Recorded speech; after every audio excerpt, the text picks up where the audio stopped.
आपराधिक मानसिक प्रवृत्ति का व्यक्तित्व और जरा सी उम्र में डॉन बनने की ख्वाहिश लिए असद गलियों में घूमता था। चाकू मारना या गोली चलाना मानो उसने उसकी ट्रेनिंग ले रखी हो, क्योंकि जिस तरह से एक रिहायशी इलाके में दिन दहाड़े गली में घेर करके एक शख्स की हत्या उसने की, ऐसा करने के पीछे वो ताकत, वो आपराधिक प्रवृत्ति, वो हिम्मत किसी पेशेवर अपराधी में ही हो सकती है। अदालत में मामला जाए, वहां पर क्या साबित होगा वो बात की बात है, लेकिन जो आंखों से दिख रहा है क्या उसमें भी झूठ हो सकता है? नमस्कार, मैं हूं आशीष त्रिपाठी आपके साथ। आखिरकार उस मामले का पटाक्षेप पुलिस ने कुछ अपने ही अंदाज में किया। गाजियाबाद के सूर्या चौहान हत्याकांड मामले का मुख्य आरोपी असद पुलिस एनकाउंटर में ढेर कर दिया गया। असद, जो आपराधिक प्रवृत्ति का व्यक्ति था, आपराधिक मानसिकता रखने वाला और पुलिस और कानून में विश्वास न रखने वाला एक ऐसा इंसान जिसने अपने ही दोस्त को चाकू मारकर बुरी तरह से घायल कर दिया और मारने के इरादे से ही, जान लेने के इरादे से ही उसने ऐसा किया और महज कुछ ही देर में उसकी मौत हो गई। एक परिवार का हंसता खेलता चिराग, एक अकेला ऐसा सहारा जो परिवार को आगे ले जा सकता था, छीन लिया गया। इस पूरे मामले में मां ने एनकाउंटर किए जाने की मांग की थी। इस पूरी घटना के सामने आने के बाद पुलिस के सामने जो गंभीर चुनौतियां थीं, उन चुनौतियों को पुलिस ने अपने तरीके से हैंडल किया और इस घटना को लेकर के पुलिस ने कार्रवाई तत्परता के साथ शुरू की।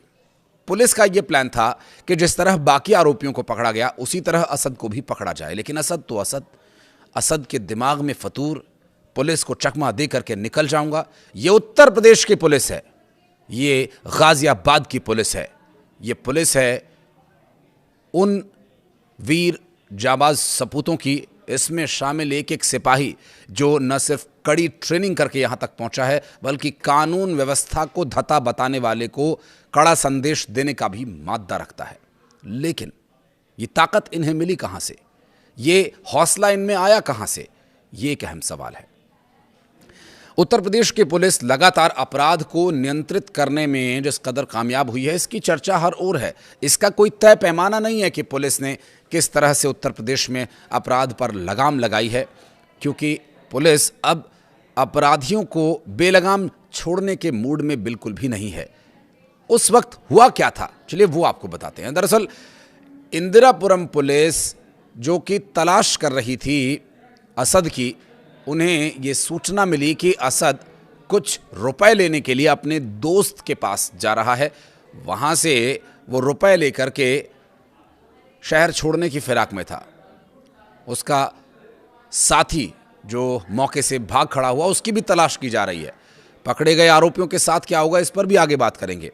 लेकिन पुलिस रात के समय जब असद को पकड़ने के लिए पहुंची और उन्हें ये पता चला कि इंदिरापुरम के अभयखंड क्षेत्र में वो मौजूद है, पुलिस ने उसकी घेराबंदी की, तो वो पुलिस पर ही फायरिंग करके भागने की कोशिश करने लगा। बाइक असद का दोस्त चला रहा था और असद पीछे बैठा हुआ, हाथ में हथियार लिए, उत्तर प्रदेश पुलिस को चकमा देने की फिराक में था। उसने जो फायरिंग की, क्योंकि पुलिस तो उसे पकड़ने के इरादे से आई थी, पुलिस को यह अंदाजा भी नहीं था कि असद इस तरह की हरकत करेगा। लेकिन जब पुलिस के एक कांस्टेबल को गोली लगी, एक जवान घायल हुआ, तब पुलिस को यह एहसास हो गया कि ये ऐसे रुकने वाला नहीं है। जवाबी कार्रवाई की गई और उस जवाबी कार्रवाई में असद का अंत कर दिया गया। दोनों तरफ से करीब 50 राउंड फायरिंग हुई और इस एनकाउंटर में एक पुलिस कांस्टेबल घायल हुआ। और उधर सूर्या की मां सरोज ने यह मांग की है कि असद और उसके साथियों के घर पर भी बुलडोजर चलना चाहिए। उन्होंने ये भी कहा कि असद की लाश की तस्वीर उन्हें दिखाई जाए। वहीं सूत्रों के मुताबिक जानकारी ये मिली कि असद शहर छोड़ने की फिराक में था, लेकिन उससे पहले ही गाजियाबाद पुलिस और इंदिरापुरम पुलिस का एक जॉइंट ऑपरेशन शुरू हुआ असद को पकड़ने के लिए। लेकिन संभवतः पुलिस को भी उस वक्त तक ये अंदाज़ा नहीं था कि असद इस तरह की हरकत करेगा और गोली का शिकार हो जाएगा गाजियाबाद और इंदिरापुरम पुलिस का। दरअसल पुलिस को ये जानकारी पहले मिल गई थी कि असद अपने एक दोस्त के पास आने वाला है और वहाँ उसका क्या प्लान है, इस बारे में जानकारी नहीं थी।